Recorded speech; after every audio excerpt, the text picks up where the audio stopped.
Ethan, the question isn't whether tariffs are good in the abstract, it's what we're trying to accomplish in 2025.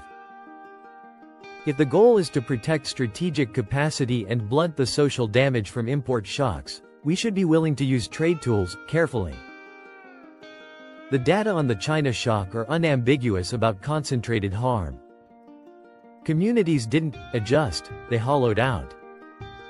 If we want different outcomes, we need different policy, some combination of time-limited protection, procurement, and serious investment. Lucas, I'll grant the harm.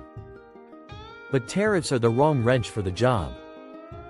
We've measured the last round. Prices rose at home, costs rippled through supply chains, and the overall welfare math was negative. If you want to help places, help them directly. Wage insurance, relocation grants, apprenticeships that actually pay, and infrastructure that lowers the cost of doing business.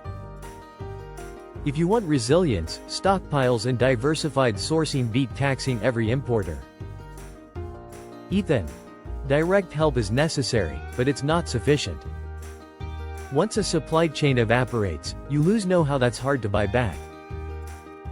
Temporary shields paired with upgrading can keep the ecosystem intact long enough to climb the learning curve. Add targeted procurement, public orders for grid components, medical gear, or critical minerals processing, and you anchor demand while firms invest. Lucas, temporary is the trick. In practice, protection becomes permanent because the beneficiaries are organized and the costs are diffuse. That's why we saw tariff lines stick even after their stated purpose faded. If we're going to do anything at the border, it needs automatic off-ramps, declining rates, measurable milestones, and a hard stop unless independent evaluators say otherwise. Ethan, fine, build the sunsets in. But don't throw out the instrument entirely. We have strategic sectors where domestic capability matters: semiconductor tools, specialized machinery, certain materials. Accept a modest premium to ensure capacity. It's like paying for fire insurance. You notice the bill, but you're glad you have it when you need it. Lucas, then call it what it is: resilience insurance, and fund it openly through procurement or subsidies with performance contracts. Hiding the cost in tariffs is lazy budgeting. And be precise. Which sectors, what targets, by when? If we can't answer that, we're not ready to intervene. Ethan, agreed on precision. I'd define a strategic list, require co-investment from firms, and tie support to export share or cost-down trajectories. Miss the targets and support declines automatically. Location matters too, cluster policy. We know big plants yield spillovers. Co-locate supplier development, logistics, and training so small firms can scale with the anchor.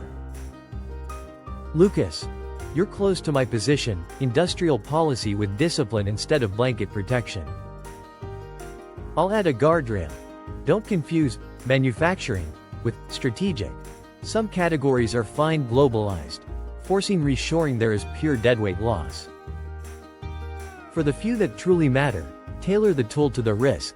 If the worry is a single choke point abroad, focus on redundancy and dual sourcing, not a universal tariff.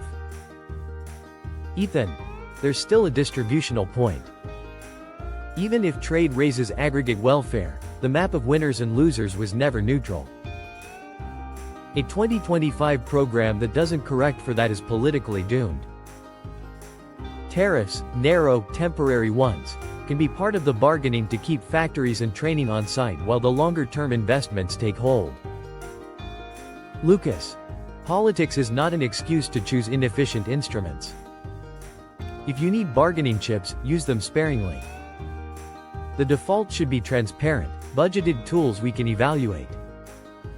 And we should keep the big benefit of openness: lower uncertainty, scale markets, and competition that forces firms to improve.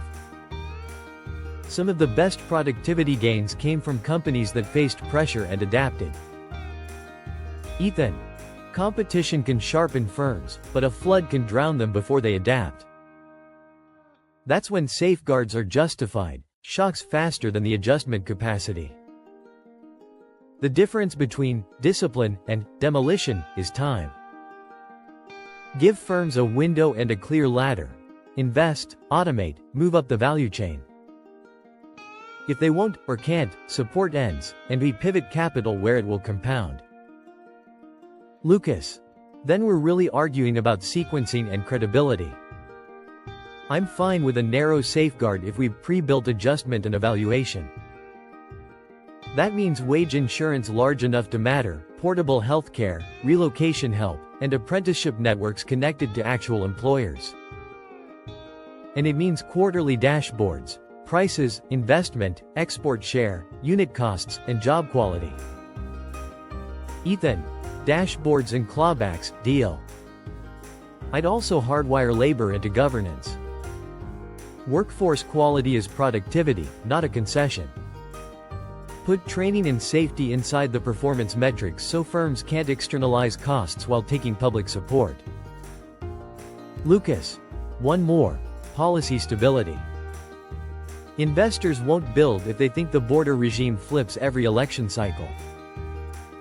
If 2025 sets a path, make it multi-year with bipartisan buy-in, periodic but limited reviews, and clear criteria for extensions. Predictability is its own subsidy.